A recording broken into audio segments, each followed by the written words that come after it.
Bismillahirrahmanirrahim. Assalamualaikum warahmatullahi wabarakatuh. Selamat pagi anak-anak semua. Apa kabar kalian hari ini? Mem Ani selalu berharap anak-anak dan keluarga di rumah selalu dalam keadaan sehat dan bahagia, ya. Anak-anak, hari ini kita bertemu kembali untuk membicarakan materi kesehatan reproduksi dan seksualitas bagi remaja, yaitu pada topik 4 yang berjudul gender, ya. Di modul setara kelas 7 itu gender sudah diberikan, tetapi ini kita akan membahasnya lebih dalam lagi, ya.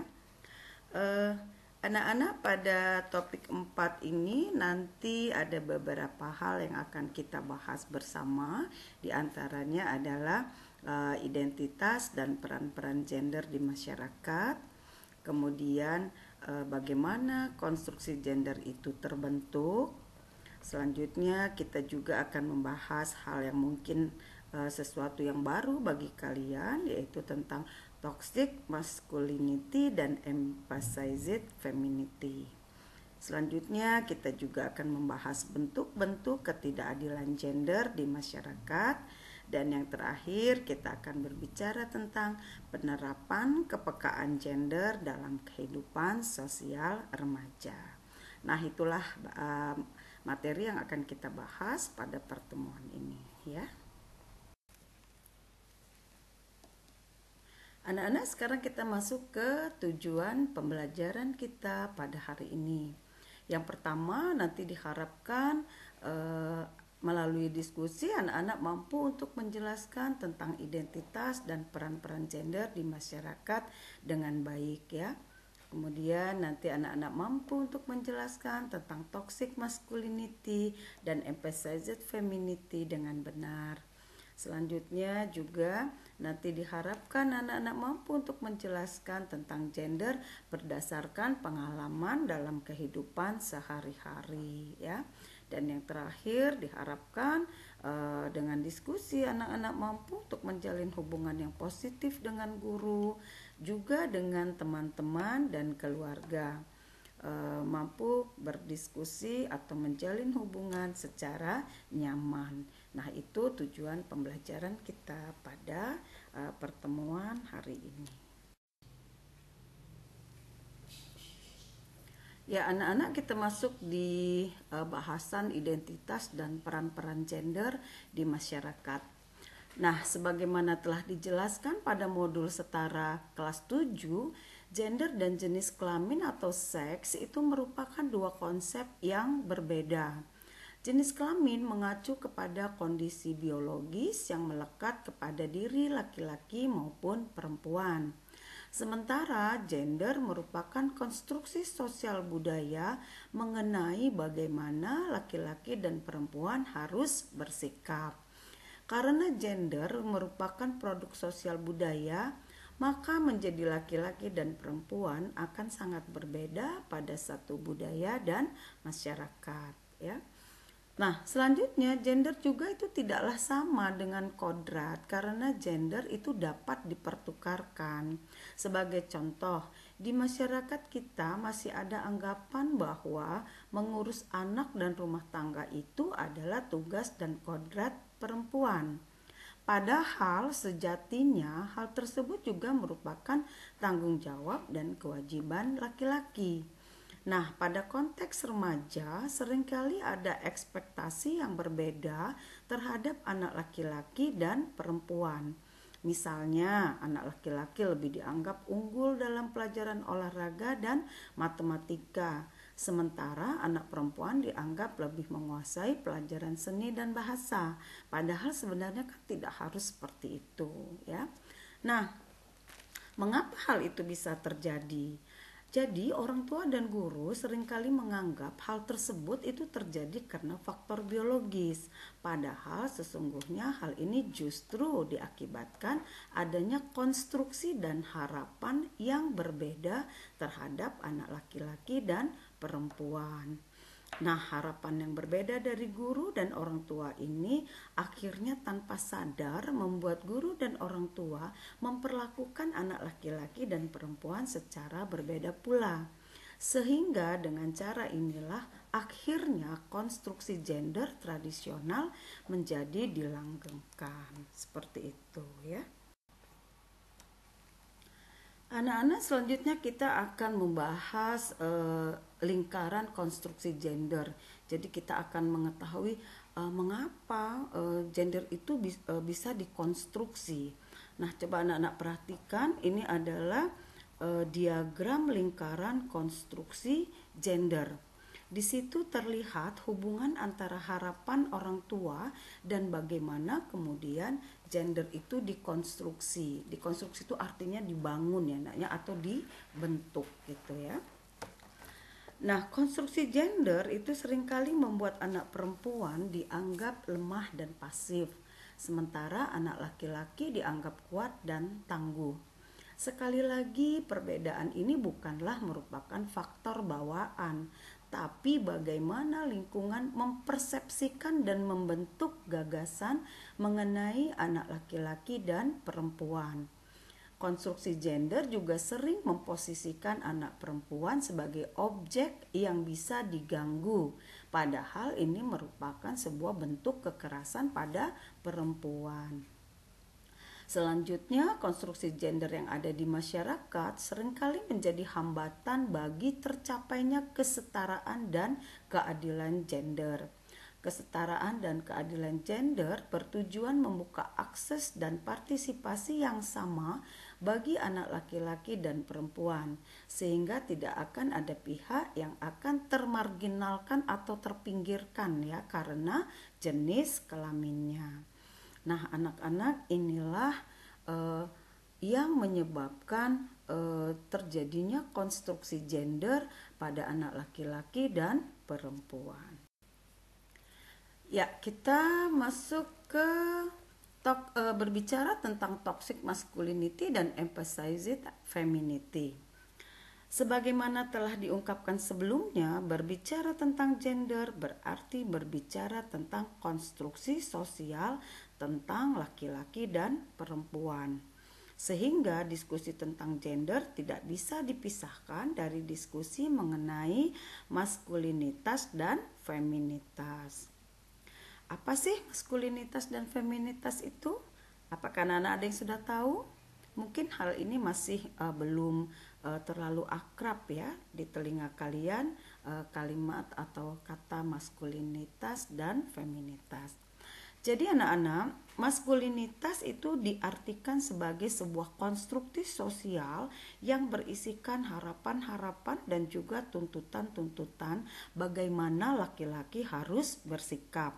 Meskipun sebetulnya sikap maskulinitas bisa juga ditampilkan oleh perempuan. Tapi struktur budaya dan masyarakat cenderung melekatkan maskulinitas sebagai sifat laki-laki ya.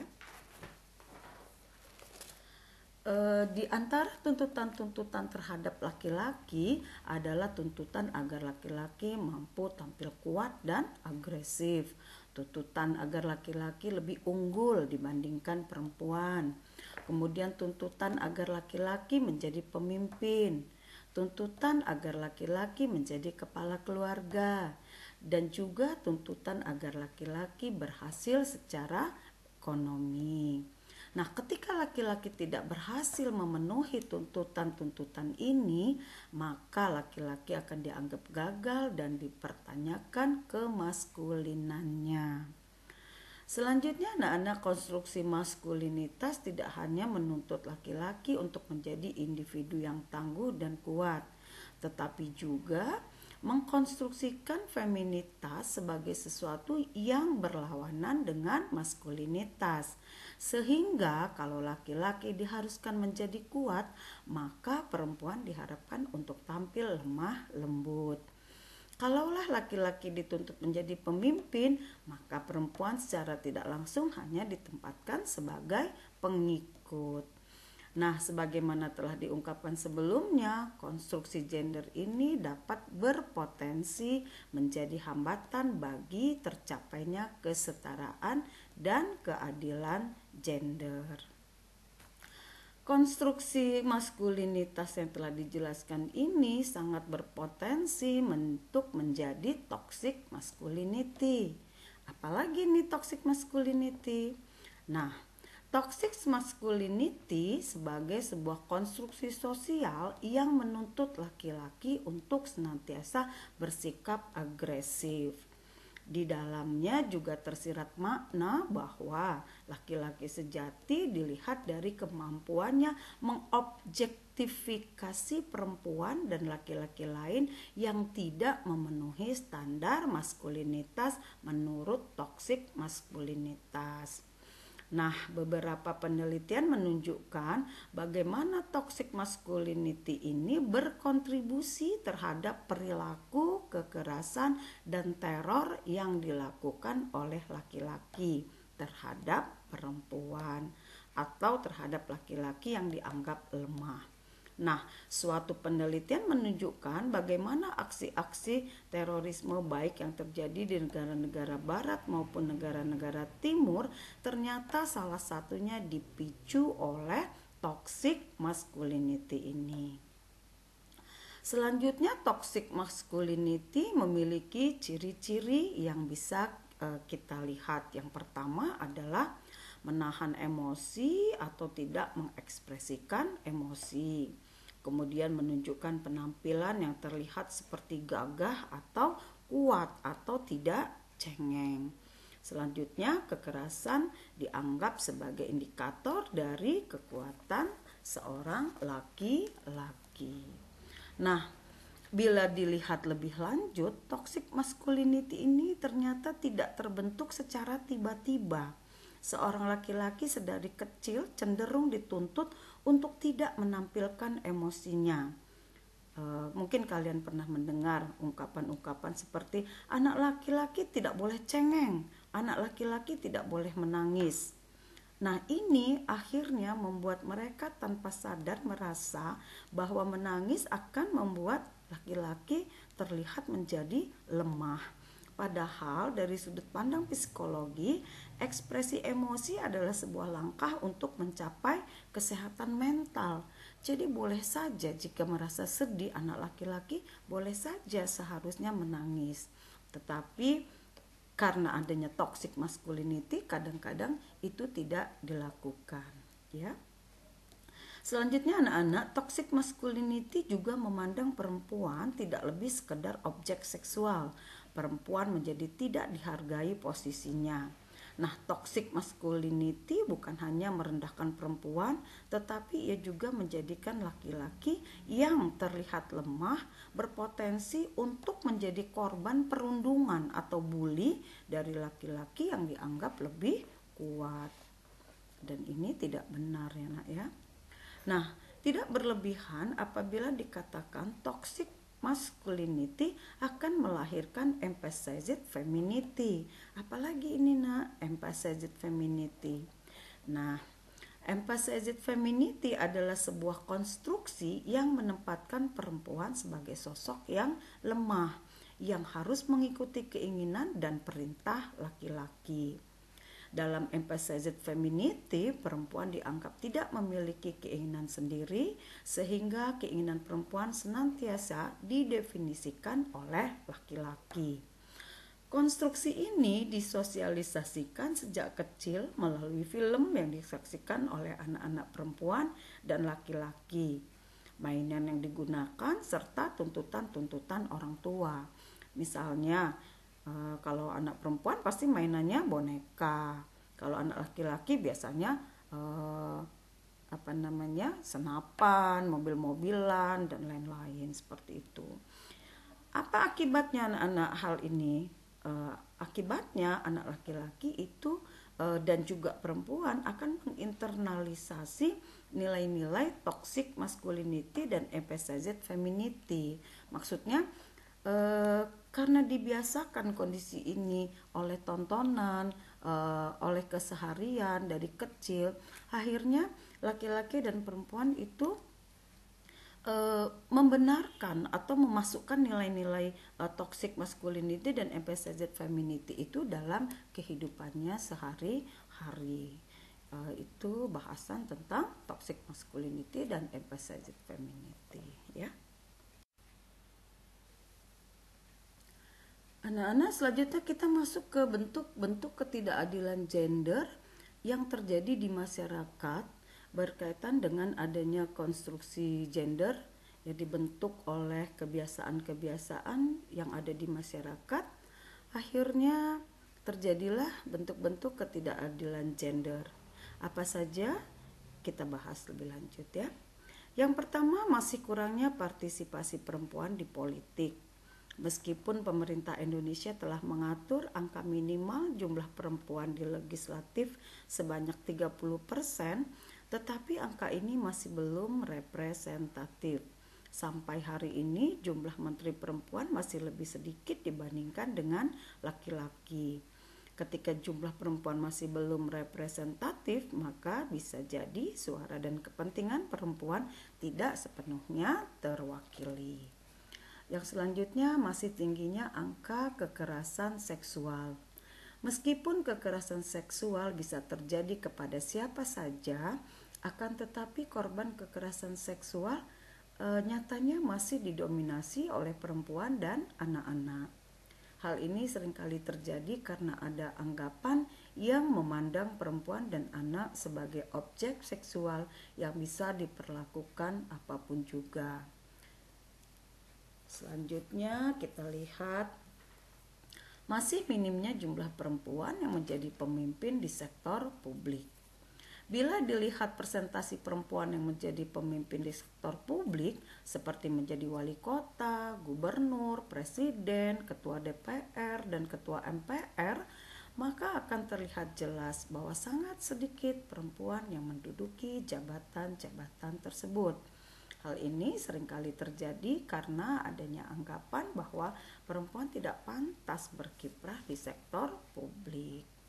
Padahal ini tidak benar, ya nak, ya. Selanjutnya, anak-anak, akses perempuan terhadap beberapa disiplin ilmu masih sangat terbatas. Partisipasi perempuan di bidang sains, teknologi, engineering, dan matematik misalnya masih lebih sedikit dibandingkan laki-laki. Hal ini juga terjadi karena adanya anggapan bahwa STEM, sains, teknologi, engineering, dan matematik tadi bukanlah bidang yang sesuai untuk perempuan. Selanjutnya, anak-anak, partisipasi laki-laki di bidang ilmu dan pekerjaan tertentu juga masih sangat terbatas. Misalnya, partisipasi laki-laki untuk menjadi guru di tingkat PAUD dan SD masih sangat minim. Ini berangkat dari anggapan bahwa bidang tersebut dianggap kurang maskulin untuk seorang laki-laki. Dan yang terakhir, adanya konstruksi yang menuntut laki-laki untuk tidak menunjukkan emosinya. Ketika seorang anak laki-laki menangis misalnya, seringkali orang dewasa memintanya untuk berhenti dengan alasan anak laki-laki tidak boleh menangis, anak laki-laki tidak boleh cengeng. Meskipun hal ini terlihat sederhana, akan tetapi hal ini ternyata berkontribusi terhadap pembentukan toxic masculinity yang sangat berbahaya bukan hanya bagi perempuan tapi juga bagi laki-laki itu sendiri. Seperti yang tadi sudah menjelaskan, ya. Nah, anak-anak, kita berada pada bagian akhir dari diskusi tentang gender ini. Kita akan bicara tentang penerapan kepekaan gender dalam kehidupan sosial remaja. Yang pertama itu adalah percaya bahwa mengekspresikan emosi adalah hal yang boleh dilakukan oleh siapa saja termasuk menangis. Jadi anak-anak, ubahlah anggapan mindset kalian bahwa anak laki-laki harus kuat, anak laki-laki gak boleh cengeng, anak laki-laki gak boleh menangis. Boleh saja untuk mengekspresikan emosi kalian supaya mental kalian menjadi tidak rapuh, tidak keras seperti itu, ya. Jadi dia fleksibel, ya. Kemudian mensosialisasikan bahwa anak laki dan anak perempuan memiliki kedudukan yang setara. Jadi anak laki-laki dan perempuan boleh mencapai pendidikan setinggi-tingginya, boleh berkiprah di mana saja. Jadi ada kesetaraan antara anak laki-laki dan anak perempuan. Lalu mendukung semua laki-laki dan perempuan untuk memiliki cita-cita yang setinggi mungkin. Sudah pasti boleh anak perempuan mau bercita-cita menjadi apa saja, sepanjang itu baik, sesuai dengan kenyamanan kalian, keinginan kalian, silahkan untuk mencapai cita-cita yang diinginkan. Kemudian tidak berpikir bahwa perempuan harus cantik, menarik secara fisik hanya untuk membuat laki-laki tertarik. Nah, ini perlu dipahami oleh anak-anak perempuan bahwa kita harus cantik, menarik secara fisik itu tidak ditujukan untuk membuat laki-laki tertarik, tetapi menjadi bersih, rapih, apik itu untuk diri kita sendiri sebagai perempuan, ya. Kemudian tidak berpikir bahwa perempuan, oh ini memang dirasa sudah ada ya di atas ya, ini memang klik 2 kali ya. Jadi seperti itu ya anak-anak ya, menjadi cantik, menjadi bersih, rapi, wangi itu adalah untuk kenyamanan seorang perempuan. Sebetulnya itu juga laki-laki juga harus rapi, bersih dan wangi serta resik gitu ya. Itu untuk kenyamanan diri kalian masing-masing, tidak bertujuan untuk menarik anak laki-laki atau anak laki-laki menarik anak perempuan supaya tertarik kepada mereka, seperti itu ya. Nah, ini materi ini sudah kita selesaikan. Mudah-mudahan anak-anak menjadi lebih terbuka wawasannya mengenai gender dan hal-hal yang terkait di dalamnya ya. Iya, anak-anak, untuk topik keempat, jika dari penjelasan yang Mem Ani sampaikan ini ada hal-hal yang misalnya kurang kalian pahami, kalian boleh menanyakan lebih lanjut tentang hal-hal yang belum kalian pahami, boleh japri ke WA Mem, nanti kita bahas lebih lanjut ya. Kemudian minggu depan kita akan ketemu lagi di topik yang juga menarik, yaitu perilaku berisiko. Tetap semangat untuk belajar, dan Mem Ani berharap kalian di rumah dan keluarga tetap dalam keadaan sehat, bahagia dan sejahtera. Semangat belajar, tetap jaga kesehatan. Salam setara, semangat dunia remaja. Terima kasih. Wassalamualaikum warahmatullahi wabarakatuh.